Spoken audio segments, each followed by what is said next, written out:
This is going to be another quick tip on using a digital volt ohm meter like this. In this case, I'm measuring resistance.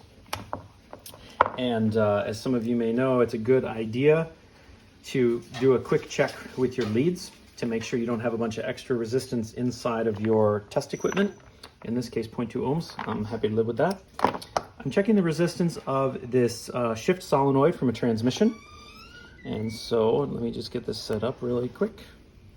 And you'll see that it ranges about 25 ohms. The specification is 11 to 15, but as you'll notice, it's already coming down. And so depending on when you check this, you may find that it's in specification. And so one thing that's important to consider when you're testing is not just to take a measurement and move on, but to take a measurement and try and make the measurement fail.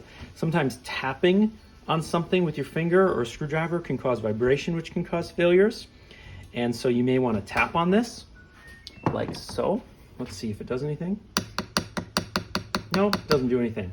The other thing you want to do is consider the environment in which it lives, in this case in the transmission where it's scalding hot. So I'm just going to take heat gun, can't think of the name of it, and I'm just going to apply a little bit of heat, and you'll watch how fast the situation changes.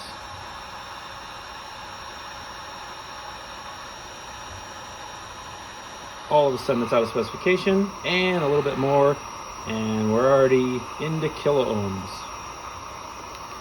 Well, it was a moment ago. There we go. Kilo ohms. 3 kilo ohms. So, I mean, this thing isn't even hot. Like, it's not so hot. Like, I didn't scorch it. You know what I mean? But the transmission is a hot place. And most of the components on cars have to live in a cold environment in winter in Canada, and a hot environment like going down the freeway. So, as you use your voltmeter, or your ohm meter, or your amp meter, don't just take a measurement and move on. Take a measurement and try and manipulate the components. Try and make them fail. If it's cold, get them hot. If it's hot, get them cold. Shake them, vibrate them, tap on them, because these components don't live in an environment like your workbench. They live on a car where there's vibration and there's heat and there's all sorts of things going on. So try and exacerbate the problem. Try and make it show up before you move on and conclude that everything's okay. All right, folks, I hope that was helpful. Take care.